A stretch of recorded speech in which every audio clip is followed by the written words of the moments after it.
최후의 심판에 대해 그 환상을 받고 기록한 요한이 갑자기 새 하늘과 새 땅을 봤다고 그 이야기합니다. 그래서 성도들이 고대하던 그 장면에 이른 겁니다. 그 새 하늘과 새 땅은 이전에 그 땅이 없어진 후에 나타납니다.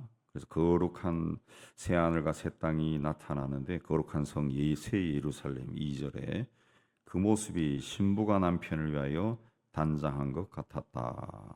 이 모습으로 와서 새 하늘과 새 땅은 하나님이 택한 성도들에게 그 선물로 주시기로 한 것이 중요하다는 거죠. 하나님 이름을 부르는 성도들이 이곳에 들어가 이제 영생을 누리게 되는 겁니다. 그래서 3절에 보면은 하늘에서 나는 하늘 보좌에서 큰 음성이 났다. 네. 보라 하나님의 장막이 사람들과 함께 있으며 하나님과 그들과 함께 계시니 그들은 하나님의 백성이 되고 하나님의 친히 그들과 함께 계셔서 이거는 그 이스라엘이 출애굽해서 광야 생활을 할 때 하나님이 이스라엘 백성들에게 하신 말씀, 그러니까 하나님이 그 장막에서 이스라엘 백성들을 만나는 장면을 연상시키는 겁니다. 그래서 하나님이 그들과 함께 하셔서 그들에게서 눈물이 없게 해주고 사망이 없게 해주겠다, 애통함이 없게 해주겠다, 그리 약속하신 것이 다시 새롭게 다시 말씀하시면서 이 말을 기록하라 그랬습니다. 5절에 보면 내가 만물을 새롭게 하겠다, 만물을 새롭게 하겠다, 새로 창조하겠다 그랬습니다. 그래서 죄로 인한 모든 싸움을 다 마치고 알파와 오메가로서 처음이요 나중 되신 하나님께서 6절에 보면 다 이루었다 그랬습니다. 다 이루었다. 사역을 다 완수하셨다. 예수께서 십자가에서 다 이루었다 하신 말씀과 똑같은 다 이루었다. 그렇게 말씀합니다. 알파요 오메가요 처음과 마지막이요 그러면서 다 이루었다. 그러니까 창조를 시작하신 분이 이제는 이 만물을 새롭게 해서 그 세상을 구원한 그 일을 이제 완전히 이루셨다는 겁니다. 모든 것을 완전하셨다. 이제는 하나님의 은혜와 축복만 남아 있는 것이 됩니다. 그래서 7절에 이기는 자는 이것들을 상속으로 받으리니 나는 그의 하나님이 되고 그는 내 아들이 되리라. 그러나 그 하나님의 새 창조에 들어가지 못하는 자들이 있다 그랬습니다. 8절에 보면은 두려워하는 자들, 믿지 아니한 자들, 흉악한 자들, 살인자들, 음행하는 자들, 점술가, 우상 숭배자, 거짓말하는 자들은 불과 유황으로 타는 못에 던져지리니 둘째 사망이다. 둘째 사망. 불과 유황으로 타는 옷은 이전에 마귀와 짐승과 거짓 선지자들이 위해서 예비된 곳입니다. 그런 곳에 이제 이런 자들이 8절에 나온 자들이 들어간다. 이 둘째 사망이냐 하면은 첫째 사망은 이제 육신을 가진 우리가 죽는 거죠. 그게 첫째 사망. 둘째 사망은 하나님의 심판에 의해서 이제 불과 유황으로 타는 못에 던져지는 거.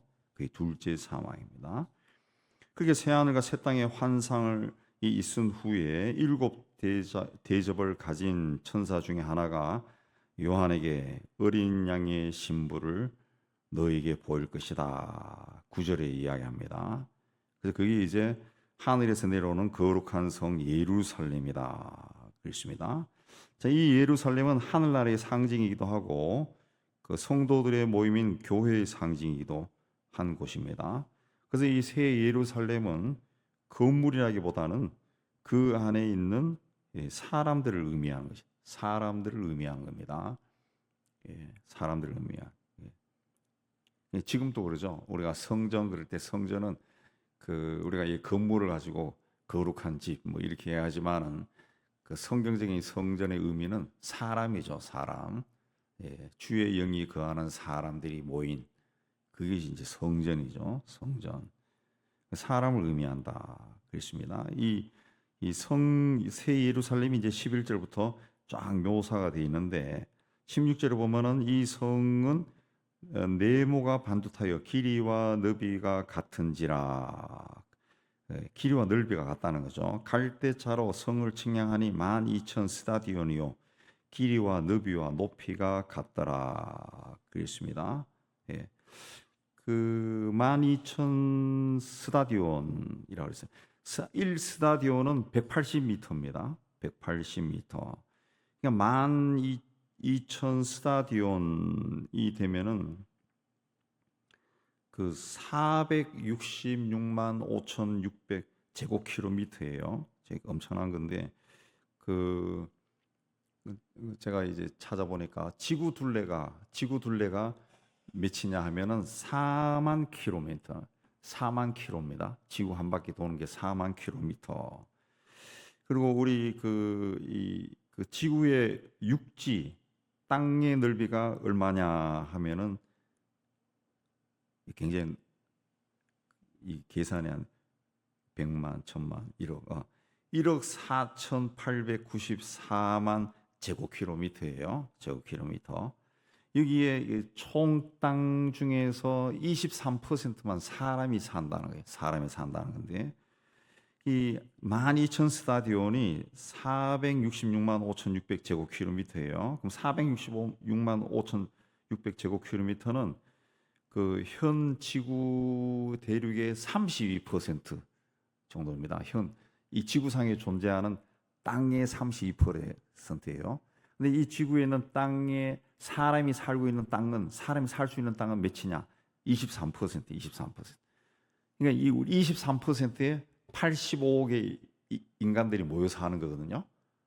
그러니까 새 예루살렘은 물론 상징적이지만 새 예루살렘은 지금 사람들이 모여 사는 땅보다 훨씬 넓다는 거지.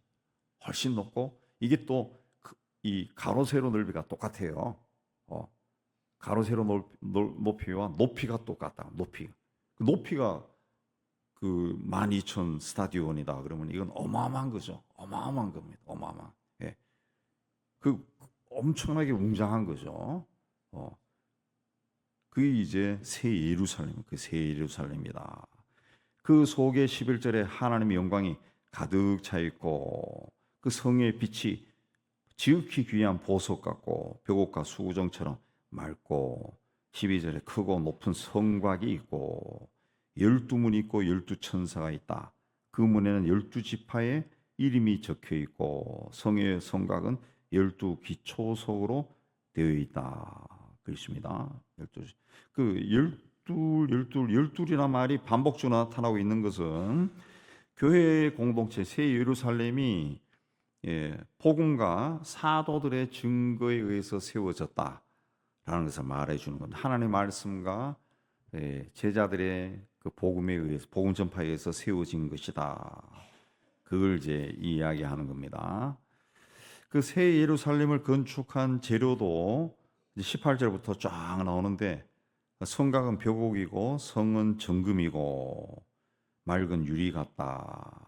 맑은 유리 같다. 성의 성곽의 기초석은 각색 보석이고 첫째는 벽옥, 둘째는 남보석, 셋째 옥수, 넷째는 녹보석이고 이 보석으로 치장되어 있다는 거죠. 그 12문은 또 12진주로 되어 있다. 21절에 성의 길은 맑은 유리 같은 정금이다. 정금이다. 이렇게 요한이 새 예루살렘을 묘사할 때 각종 보석으로 꾸며졌다라고 하는 것은 그 아름다움이 설명할 수 없고 그 요한도 무슨 보석을 이렇게 많이 본 것 같지 않아요. 여러분들 뭐 보석 종류 다 봤습니까? 저도 본 적이 별로 없는데 금밖에 모르는데 금하고 다이아몬드 하도 흔하니까 나머지는 이 벽옥이 뭐고 옥수고 뭐고 몰라요. 요한도 아마 몰랐을 거예요. 그 평생에 어떻게 옛날 사람이 보석을 구경하겠어요? 귀족도 아니고 그런 사람이. 그러니까 그만큼 아름답다는 거예요. 굉장히 아름답다. 굉장히 아름답다. 그걸 이해하는 겁니다. 그 영원한 새 예루살렘 대에 묘사하면서 5가지 보지 못한 것을 적고 그 5가지를 대체하는 것을 언급합니다. 볼 수 없는 것이 뭐냐? 22절부터 성전을 보지 못했다. 성전을 보지 못했다. 해나 달을 보지 못했다. 성문이 없다. 밤이 없다.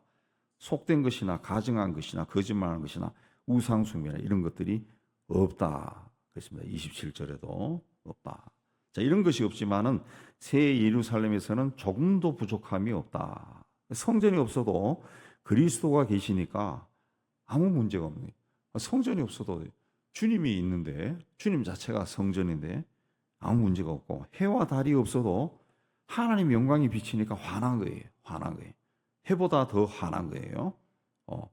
아무 문제가 없고, 또 악한 자나 적이 없기 때문에 성문이 필요 없다나요. 성문이 필요 없고, 예.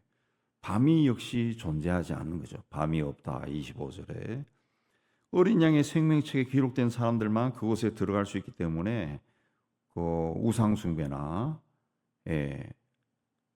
도덕적인 부정함이 없는 거죠. 27절에 속된 것이나 가증한 것이나 거짓말하는 자는 들어가지 못한다. 어린 양의 생명책에 기록된 자들만 들어간다. 그랬습니다. 이 새 하늘과 새 땅, 새 예루살렘의 모습은 그 요한 시대에 핍박에 시달리는 성도들에게 굉장히 큰 희망을 부여해 줬을 겁니다. 또 그 복음이 전해진 이래로 2000년 동안 많은 핍박을 받고 고난 속에 살았던 그 또 세파에 시달린 성도들에게도 굉장히 그 희망을 준 겁니다. 희망을. 하나님은 요한을 통해서 천국의 모습을 조금 보여준 겁니다. 다 보여주신 것이 아니라 조금 보여준 거예요. 근데 요한 또 그 천국의 모습을 설명을 못하는, 예. 그냥 우리는 읽기만 해도, 그렇네. 근데 보석 별로 관심 없는 사람들은, 보석이야. 그런 마음이 들지만은, 이거는 이제 그만큼 아름답다는 그런 표현이죠. 예, 표현이. 아까 말씀드렸지만, 요한이 무슨 보석상 한 것도 아니고, 보석 이름을 다 알겠어요. 하나님의 계시로 이제 적은 거죠. 이건 무슨 보석. 그만큼 아름답다는 거죠. 아름답다. 그러니까 우리가 장차 가서 거할 곳이 이렇게 아름다운 곳이라는 거죠. 아름다운. 그래서 이 천국을 우리 마음에 그리고, 우리가 현실 생활이 참 고원하고 어렵다 할지라도 그걸 사모하는 마음으로 나가자. 새 예루살렘 성도는 눈물과 슬픔과 고통과 죽음이 없는 기쁨으로 충만한 생활을 하게 되는 겁니다. 이 소망이 그 성도들의 어떤 삶을 뚫고 들어올 정도로 굉장히 강렬했다는 거죠. 그래서 이 크리스찬에게 있어서 이 계시로 천국에 대한 이 소망은 지난 2000년 동안 굉장히 강한 겁니다. 우리도 그 신앙생활을 하고 있지만은 그 천국이라고 하는 것이 우리 마음속, 내가 설명 안 해도 내 마음속에 굉장히 깊게 자리를 잡고 있다. 그래서 좀 힘들고 어렵고 때로는 슬프고 고통스럽고 괴로운 일이 있어도 그걸 견딜 수 있는 거. 나도 모르지만 내가 견딘다고. 왜? 내 안에 이 천국에 대한 소망이 있거든요. 내가 너는 어떻게 견디니? 그러면 내가 뭐 일일이 설명을 못해요. 못해도 내 심령 속에는 하나님의 영이 들어와 있으니까, 성령께서 나와 함께 하시고 내 심령 속에 들어와 계시니까 그 성령께서 나도 모르는 사이에 천국에 대한 소망을 꽉득 부어놓고. 그래서 내가 신앙생활을 하고 이길 수가 있는 겁니다. 이 천국에 대한 소망을 우리가 가져야 됩니다. 소망이 크고 큰 사람은 이 현실 삶이 건강해지. 요즘 우리가 많은 것은 뉴스를 통해서 아는 거지만은 청문회 할 때마다 제가 자꾸 이야기하지만 그거밖에 없어요. 아는 게. 또 뉴스에 등장하는 사람들. 이런 사람들이 기독교인이다 하는 사람들이 그 세속적인 일들을 다 해요. 불법. 우리가 함부로 이야기는 할 수 없지만 예수님이 그걸 다 말씀했어요. 알곡과 죽정이 그리 다 하고. 오늘 말씀에도 분명히 나오지만은 속된 것이나 가증한 일이나 거짓말하는 자는 들어가지 못한다 그랬어요. 나는 죽어서 나는 천국인 줄 하는데 왜 이렇게 뜨겁나? 천국이 아닌 거지 뭐. 당연히 갈 줄 알았는데 당연히 못 가는 거죠. 그래서 아까 그저께 말씀에도 생명책에 기록되지 못한 자는 불못에 던져지는데 그 생명책에 뭘로 기록되느냐? 행위에 따라서 행위가 기록된다. 그래서 우리는 크리스천은 정말 주님을 따라가는 삶을 살아요. 예수께서 우리에게 기도를 가르칠 때 하늘에 계신 우리 아버지의 이름이 거룩히 여김을 받으시오며 이름이 거룩히 여김을 받으시다라고 하는 것은 처음에는 하나님께 영광을 돌리고 하나님을 찬양하고 그 다음에 이름이 거룩히 여기심을 받으시오며 그거는 내 삶을 통해서 하나님의 이름이 거룩해지라는 거예요. 예. 근데 내가 예수 믿는 사람으로 살면서 나 때문에 하나님의 이름이 너 그치 믿어 나는 안 믿어 임마 그래 니나 잘 믿고 천국 가 그런 말 듣는 사람이 우리 사회에 얼마나 많아요. 얼마나 많아요. 예. 내가 행위죠 행위. 그러니까 기독교의 기독교인들 제가 우리 동네 성당이 있어요. 이 동네도 있지만 제가 운동하고 이래 쭉 오는데 그 이른 아침에 토요일이구나.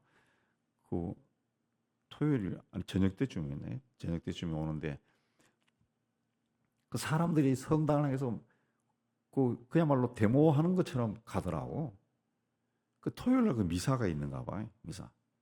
단정하게 차려입고 젊은 사람들 별로 없지만은 다 중년 이상 된 사람들이 부부들이 또 혼자서도 많이 가더라고요. 많이 가. 예. 그 가톨릭에서는 그 구원이 믿음 플러스 행위예요. 행위. 행동이 들어가요. 왜 그 행동이 들어가는 것을 이제 우리는 개신교에서 많이 비판하죠. 무슨 믿으면 되지 무슨 행동이 들어가. 제가 한번 생각해 보니까 가톨릭이 왜 그 행동이 들어갔을까? 그 교회 역사, 그 2000년 교회 역사 쭉 오면서 그 교리가 발전한 거 아니에요? 그 예수를 믿는다는 인간들이 너무 엉망이야, 너무 엉망. 그냥 그러면 안 된다 하는 것을 강조하다 보니까 행동이 들어간 것 같아. 행동. 선한 행동을 해야 된다. 예배에 참석해야 된다. 이거 안 하면 너 지옥 가. 이게 그냥 교리로 막 주입을 해버린 거예요. 주입을. 그러니까 그 사람들은 이 예배 시간을 막 철저히 지킨다. 철저히 지켜. 예. 개신교는 오라 그래도 안 와요. 예배. 예. 스마트폰으로 드리면 되지 뭐 이래 된다. 예. 근데 가톨릭은 또 그게 다르다. 어떤 면에서는 종교개혁을 했지만은 그런 말이 옛날부터 들었어요. 들려봐요. 종교개혁을 하고 500년이 지나는데 500년 지나고 난 다음에 개신교는 카톨릭화되고 카톨릭이 개신교화되는 것처럼 된다고 되어 간다고 그렇게 이야기. 그냥 개신교가 그냥 돌아가는 거지. 과거로 돌아가 버려. 자꾸 본질에서 자꾸 벗어난 일을 하는 거예요. 벗어나는. 예. 예배조차도 잘 안 드린다. 예. 성경 알리는 것은 물론이고, 예. 뭐 세계 교회가 마찬가지지만 우리 한국 교회도 교인들이 성경 알리는 것은 그냥 소문이 났습니다. 통계적으로도 다 나와. 성경 알린다는. 예. 성경 알리니까 이단 사이비가 막 일어나는 거죠. 생명책에 기록되는 것은 분명히 우리의 행위다 그랬습니다. 행위. 그러니까 그래서 주님의 뒤를 제대로 못 따라가니까 예수 믿는다 말하면서도 속되고 가증하고 거짓말하면서 산다는 거죠. 예. 그렇게 하고서 사람들이 뭐라 그럽니까? 나쁜 짓 해가지고 출세하고 성공하고 돈 벌고 하나님이 복 주셨어요. 그거는 하나님 이름을 거룩하게 하지 않는 거라는 거죠. 예. 하나님을 모욕하는 거지. 무슨 하나님이 네 거짓말 해가지고 돈 벌게 해. 그런 거 없는데 지가 다 해놓고 그런 것들이 우리 사회는 너무 이렇게 보편화되어 있는 것 같아요. 겁이 없어요. 겁이 없어. 예수 믿는 사람들이 겁이 없어요. 겁이 없어. 예. 분명히 천국은 있다는 거죠. 그리고 하나님이 마지막 때에 새 하늘과 새 땅을 창조하신다는 거죠. 그때는 성경에 분명히 나오죠. 하늘이 막 풀어진다 그랬어요. 하늘이 풀어진. 하늘이 저 옛날 청년 시절에 그 성경 구절 읽으면서 얼마나 그 기절에 놀랐는지 두려웠는지. 아니 그 시퍼런 하늘이 갑자기 칼로 찢어지듯이 쫙 찢으면서 풀어져 버려. 그 기절에서 막 공포가 막 몰려오더라고. 그런 적이 있어요. 이제 근데 그런 일이 일어난다는 거죠. 그러니까 우리는 그 새 하늘과 새 땅이 어떤 것인가 오늘 말씀을 통해 받았습니다. 그 날이 언젠가는 우리에게 올 겁니다. 올 것이고 우리가 그곳에 들어가게 될 겁니다. 들어가야 될 겁니다. 예. 그래서 이 새 하늘과 새 땅, 주님이 새로 창조하실 그 세상에 대한 그 사모함을 가지고 거기서 우리가 영생하는 거예요. 영생. 영생의 소망을 가지고 이제 나도 구원받지만은 나의 어떤 경건한 삶을 통해 가지고 내 가족이 주변에 있는 사람들이 더 하나님 앞에 아름답게 세워지는 그런 그들을 복된 길로 인도하는 우리 모두가 되기를 주님의 이름으로 축복합니다.